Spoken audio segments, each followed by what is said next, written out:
오늘 말씀의 제목을 한번 따라해 주세요. 하루를 내어드리는 삶.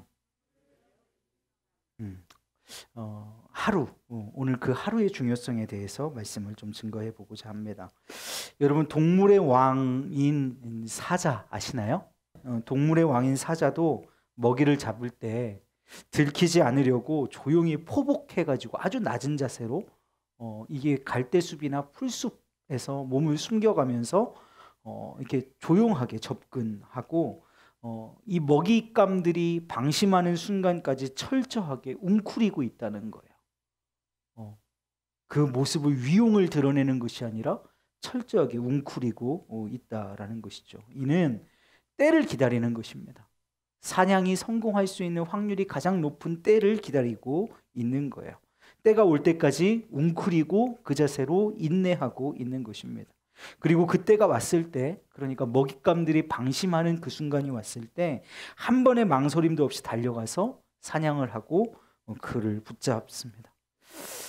여러분, 아무리 동물의 왕, 아무리 사자라고 할지라도 사냥을 위해서는, 성공을 위해서는 때를 기다리며 웅크리는 시간이 반드시 필요하다라는 거예요. 여러분, 우리의 신앙, 우리의 믿음 역시 마찬가지인 것 같습니다. 그리스도인, 우리 크리스찬이라고 부르는 우리는 내가 원하는 때, 우리가 원하는 방법으로 살아가는 것이 아니죠. 성경은 계속해서 우리에게 그것들을 얘기하고 있습니다. 네 마음대로 살아가, 네 뜻이 중요해, 네가 드러나야 돼, 네가 살아야 해 라고 얘기하는 시대 가운데에서 너는 그리스도이냐, 너는 죽고 예수로 살아야 돼 라고 하는 메시지를 우리에게 계속해서 전해주고 있는 것이에요. 그래서 우리는 우리의 방법, 우리의 생각, 우리의 뜻대로 살아가는 사람들이 아니라 하나님의 생각과 하나님의 방법대로 하나님의 때를 따라 살아가는 사람, 그걸 우리는 그리스도인, 우리를 그렇게 지칭하고 부르고 있다는 것입니다. 오늘 본문에 등장하는 이 사무엘하의 주인공 다윗이 드디어 온 이스라엘의 왕으로 등극합니다. 다윗이 이스라엘의 두 번째 왕이라는 사실은 여러분 잘 알고 계시죠? 첫 번째 왕 누구였어요? 사울이었습니다. 이 사울이 죽음으로 인해서 사무엘하가 시작된다고 말씀드렸어요. 그리고 그 두 번째 왕이 다윗이 되는데, 이 첫 번째 왕 사울과 두 번째 왕 다윗 사이에는 조금의 시간이 있습니다. 근데 그 시간을 우리들이 간과하죠. 그래서 사울 왕이 죽고 만약에 다윗이 사울의 뒤를 이어서 곧장 이스라엘의 왕이 되었을 것이라고 생각을 하는데, 그 중간기가 있어요.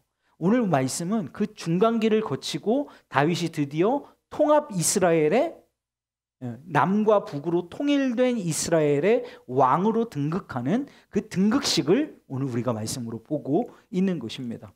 참 오래 걸렸어요. 다윗이 사무엘 선지자, 이 사무엘 선지자가 원흉입니다. 내가 보기엔 다윗에게는.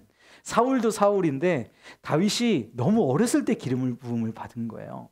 그래서 너무나 모진 세월들, 긴 세월들을 왕이 되기 위한 시간을 버텨냈어야 됩니다. 자그마치 22년입니다. 22년, 기름 부음 받은 후로 지금 왕위에 올라가기까지가 22년이란 말이에요.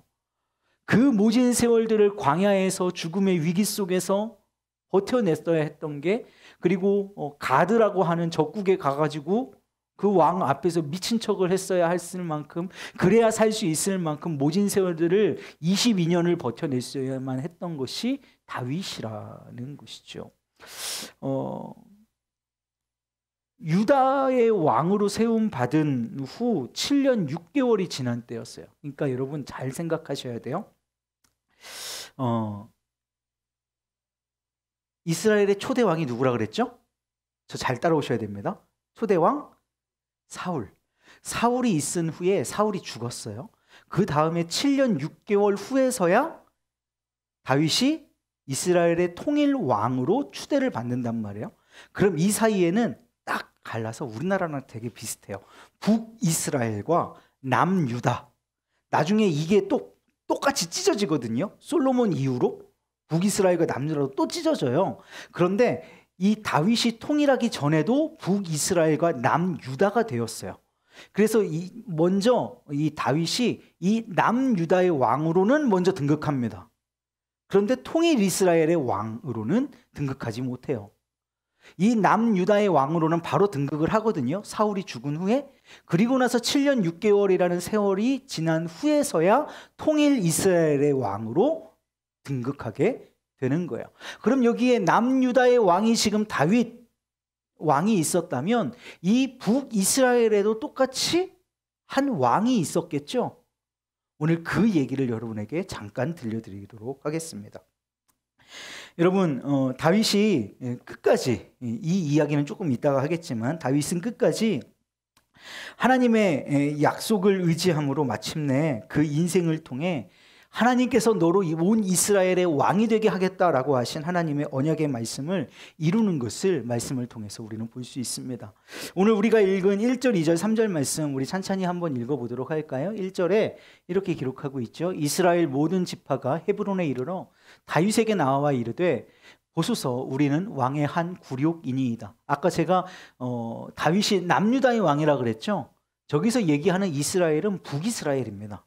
그러니까 북이스라엘 사람들의 모든 지파가 나와서 다윗 앞으로 나아온 거예요. 다윗 왕에게 나와서 우리는 당신과 한 고륙입니다. 이 말은 우리 하나입니다. 우리 한 핏줄입니다.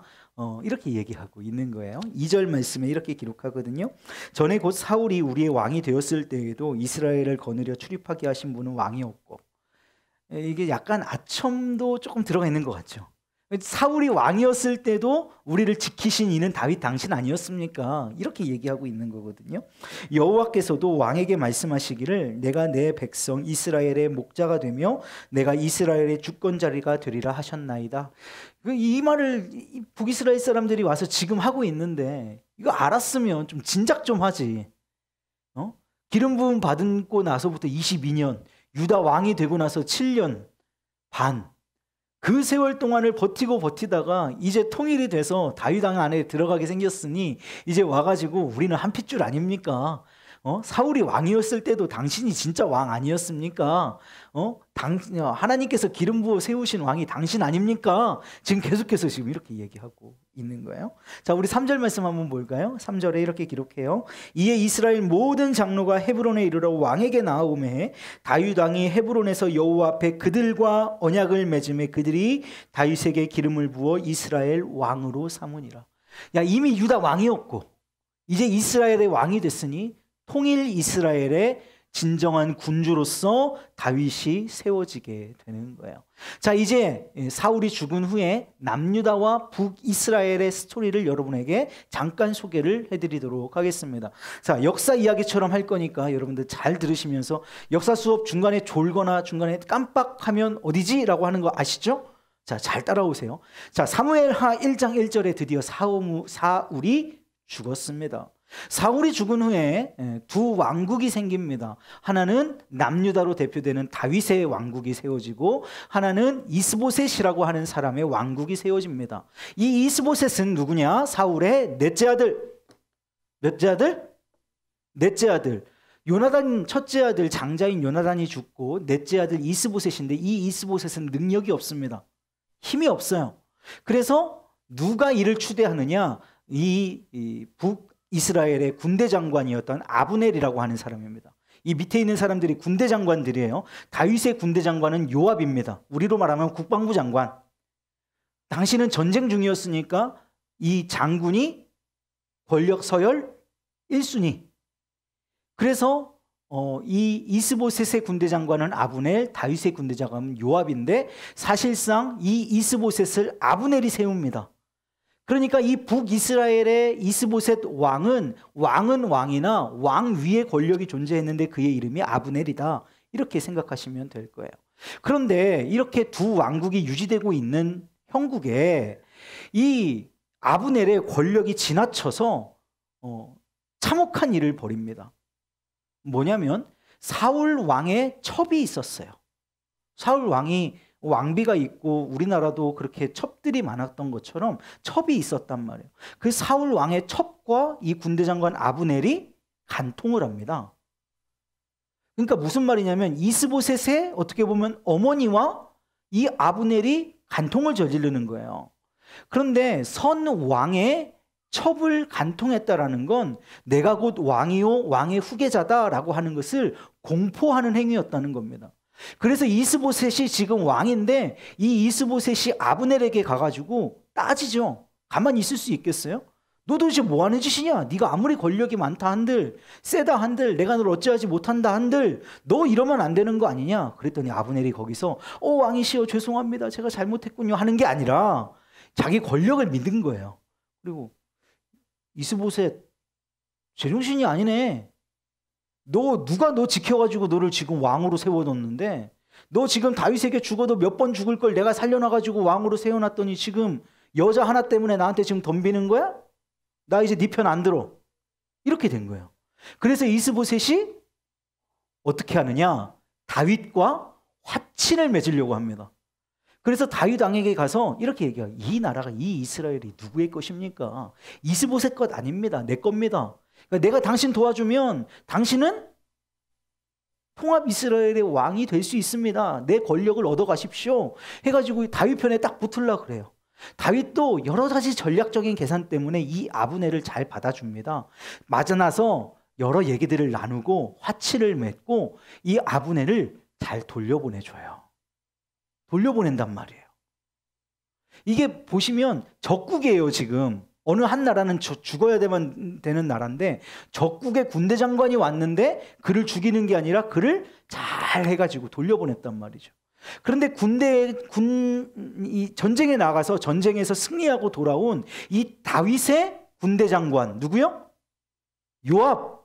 이 요압이가 화가 났어요. 이 소식을 듣고 갔다 왔는데 왕이 아브넬을 데려다가 성대한 잔치를 베풀고 그에게 선대하고 그를 살려 돌려보냈다. 이 얘기를 들으니까 요압이 화가 뻗칠 대로 뻗칩니다. 왜 그럴까요? 딱 보세요. 지금 둘이 완전히 라이벌 구도잖아요. 게다가 요압의 동생이 있는데 요압의 동생의 이름이 하사엘이라고 하는 사람입니다. 이 하사엘이라고 하는 동생이 이 아브넬한테 죽어요. 전에 전쟁에서. 그러니까 내 동생의 우리 가문의 원수예요. 아브넬이. 그러니까 이 요압이 이 아브넬을 살려보냈다는 사실 때문에 화딱지가 나는 거예요. 열불이 터지는 거야. 왕이 돌려보냈다고? 그래서 요압이 다윗 몰래 전령을 보냅니다. 누구에게? 아브넬에게. 왕이 보낸 것처럼 다윗 왕께서 못 전하신 말씀이 있으니 다시 돌아오라고 하십니다. 돌아와요. 그 요압이 아브넬을 맞이하죠. 그래서 둘이 각국의 군대 장관끼리 이제 서로 긴히 할 얘기가 있는 것처럼 헤브론 성 안으로 들어갑니다. 헤브론 성 안에 들어가서 요압이 칼로 아브넬을 죽여버립니다. 아브넬 죽었어요. 아브넬이 죽었어요. 그리고 곧 이어서 얼마 있다가 절대 권력자가 죽으니까 다른 이 이스라엘을 먹으려고 하는 여러 사람들이 일어나는데 그 과정 가운데에서 이스보셋이 암살을 당합니다.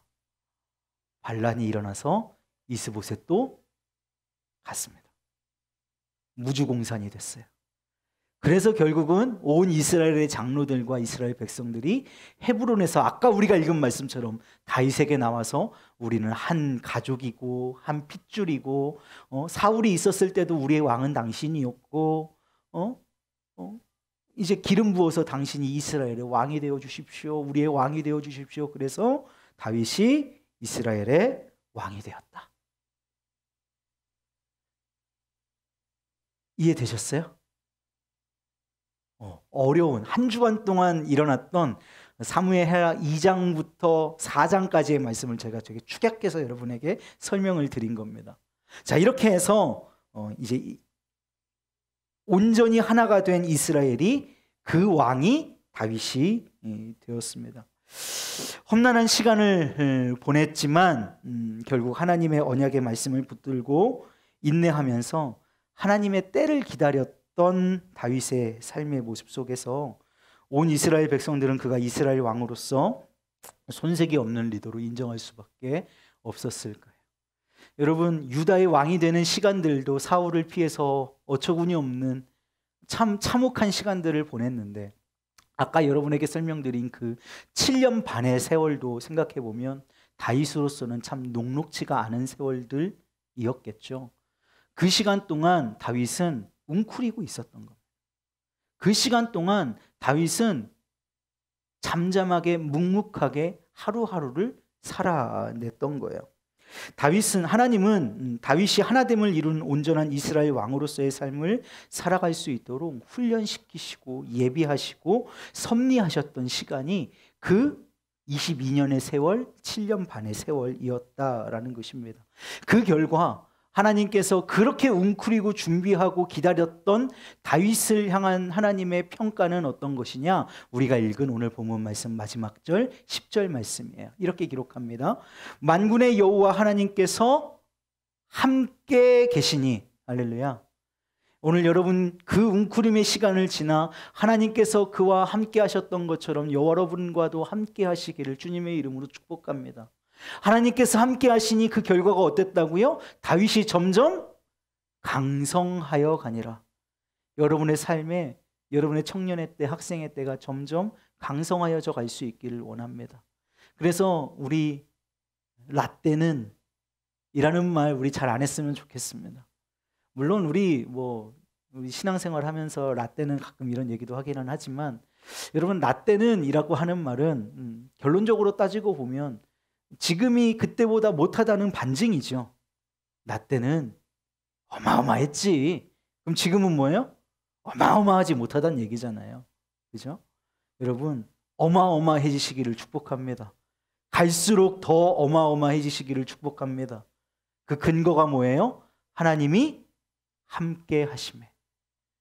그 하나님께서 함께 하심으로 여러분이 강성해져야 가는데 그것은 우리의 시간과 우리의 방법과 우리의 시간을 따르지 않습니다. 그 시간은 철저하게 하나님의 시간, 하나님의 방법, 하나님의 때를 기다려야 해요. 그 기다림의 시간이 웅크리는 시간이에요. 그것이 얼마일지 우리는 잘 알지 못해서 우리가 참 어렵지만 그럼에도 불구하고 우리는 웅크리고 있어야 한단 말이에요. 자, 다윗의 출생과 성장 과정을 살펴보면 그 시작은 참으로 미약했습니다. 얼마나 미약했어요? 다윗의 아버지 이새, 사무엘이 이새의 가문에 다음 왕으로 세울 왕이 있다고 그래가지고 기름 부음 받으러 갔는데 아빠가 다윗은 소개도 안 시켜줘. 왜? 얘일 리가 없거든. 다윗일 리가 없는 거야. 소개도 안 시켜준다니까. 근데 형들 다 했는데 하나님이 아니래, 사무엘한테. 그러니까 물어보잖아. 오히려 역으로 다른 아들 없습니까? 아들이 다윗이라는 애가 하나 있긴 한데 걔는 아닐걸? 막 이렇게 하면서 왔는데 하나님께서 내 마음에 합한 자, 이렇게 말씀하실 만큼 아주 미약한 사람이었단 말이에요. 그 누구에게도 주목받지 못했던 당시 가장 천한 목동의 삶을 살았던 사람이 다윗이에요. 여러분 사울에게 22년간 쫓겨다녔어요. 반쪽짜리 왕, 반쪽짜리 유다의 왕으로 7년 반을 살아냈습니다. 온전한 리더십을 인정받지 못했던 거예요. 반쪽짜리의 왕이니까요. 그러나 하나님의 때를 붙들고 묵묵히 자신의 삶의 걸음을 하나님의 뜻에 순종하며 살아가니까, 묵묵하게 하루하루를 그냥 버텨내니까, 하나님의 말씀을 기다리고 그분께서 우리의 내 삶 가운데 이루실 일들을 소망하면서 오늘도 묵묵하게 웅크리고 있으니까 다윗은 분열되었던 이스라엘이 하나 되게 하시는 하나님의 역사를 바라볼 수 있었고, 다윗의 인생은 날이 갈수록 점점 더 강성해지는 은혜를 누리게 된 줄로 믿습니다. 여러분, 다윗이요, 내가 언제 왕이 되지? 나 기름 부음 받았는데 내가 언제 왕이 될 수 있지? 언제 통일 이스라엘을 다스릴 수 있지? 이런 조바심을 가지면서 내내 초조해하고 웅크리고 있다가 그때를 기다리지 못하고 뛰쳐나갔다면 그는 아마 하나님의 주권적 섭리에 따른 통일 이스라엘의 왕으로 강성하여지는 은혜를 누리지 못했을 것입니다. 그저 주어진 하루의 삶, 오늘 내가 기름 부음 받았으나 오늘 내 삶이 연약할지라도 오늘 주님과 함께 동행하는 그 하루의 삶을 그가 묵묵히 살아냈기 때문에, 하나님의 언약의 말씀을 의지하고 그 하루를 오늘도 묵묵히 웅크리면서 하나님의 때를 기다리면서 살았기 때문에 그 세월들을 버텨낼 수 있었고, 그는 이스라엘의 통일 왕국의 위대한 왕, 그 다윗이 탄생할 수 있었던 것입니다. 여러분, 하나님은 오늘도 하나님의 때를 분별하면서 묵묵히 하나님의 뜻을 따라 하루의 삶을 내어드리는 한 사람을 주목하십니다. 우리가 내일 무슨 큰 일을 해야지라기보다 오늘 우리에게 주어진 하루의 삶의 하루의 몫을 하나님과 함께 묵묵하게 웅크리는 현실 가운데 있다 할지라도 그 하루를 살아내는 사람을 기다리고 그를 사용하시기를 원하고 계신다라는 거예요. 지금 내 삶이 비록 이해되지 않는 과정을 거친다 할지라도 다윗이 가드 왕 앞에 가서 미친 척을 해요. 왜냐하면 적국이었으니까. 적군의 장수가 왔으니 칼로 배임을 당해야 하는데 그것을 피하기 위해서 가드 왕과 신하들 앞에서 미친 척을 한다고요. 그것이 다윗에게 이해가 갔겠어요? 내가 기름 부음을 받았는데 나는 도대체 왜 지금 여기서 미친 척을 하고 있어야 하는 건지라는 생각이 들지 않았겠어요? 그렇지만 그럼에도 불구하고 그 구덩이 속에서도 하나님과 동행함을 선택했고 하루를 묵묵히 살아갔기에 그가 강성하고 위대한 왕이 될 수 있었어요. 짧게 말씀을 갈무리해 보겠습니다. 사랑하는 여러분, 오늘 말씀을 생각하면서 저는 떠오르는 인물이 하나 있었어요. 되게 오버랩되는 사람이 한 명 있죠, 성경에. 누구죠? 요셉입니다. 요셉은 정말 말 그대로 하루하루를 살아냈던 사람이에요. 요셉이 형들에게 속아서 구덩이에 들어가는 그 순간부터 그는 애굽의 총리 대신을 꿈꾸지 않았어요. 그 구덩이에 빠질 때 그는 절망했고 같이 아파했을 거예요. 그렇지만 그 하루를 그럼에도 불구하고 하나님과 함께 살기로 결단하고 묵묵히 하루하루를 살아냈어요. 그랬더니 보디발에게 팔리고, 그랬더니 보디발 장군의 모든 재산을 총괄하는 하인이 되고, 그러다가 보디발 장군의 와이프에게 환심을 사다가 오해를 받아서 결국은 감옥에 의도치 않게 들어갔는데, 여러분, 감옥에 들어갔을 때도 그때도 다윗은 하루를 살아냈다고 저는 믿습니다. 그 감옥에서의 하루하루의 세월이 얼마나 무의미하다고 느껴졌겠어요? 그런데 그럼에도 불구하고 그는 하루하루를 하나님과 살아내는 거예요. 그러다가 떡 굽는 관원, 술 빚는 관원을 만나고 그들을 통하여서 왕을 만나게 되고 바로를 만나게 되고 결국 그로 말미암아서 그 놀라우신 하나님의 섭리함 가운데에 웅크리고 하루하루를 살아내다 보니 그가 총리 대신이 된 것이지, 구덩이에 빠지는 그 순간부터 총리 대신을 되기를 꿈꾸지 않았다고요. 여러분, 하나님께서 여러분을 향한 원대한 계획을 가지고 계셔요. 저는 그렇게 믿습니다. 여러분들을 통하여서 하나님의 놀라우신 일들을 이루어 나가실 거예요. 확실히 믿습니다. 그런데요, 어느 순간 한순간 그 일이 되지 않습니다. 그 일은 묵묵하게 오늘 하루를 주님의 뜻 안에서 웅크림으로 살아내는 그 한 사람 하루의 삶, 그 하루를 통하여서 여러분들에게 하나님의 일을 만들어 가실 거라고. 그래서 여러분, 이번 한 주를 살아가실 때 여러분의 삶이 때로는 무의미하게 느껴지는 순간들도 혹 있을 겁니다. 때로는 참 어렵다, 내 인생 참 왜 이렇게 퍽퍽할까 하는 순간들이 여러분의 삶 가운데 찾아올지도 모르겠다는 생각이 들어요.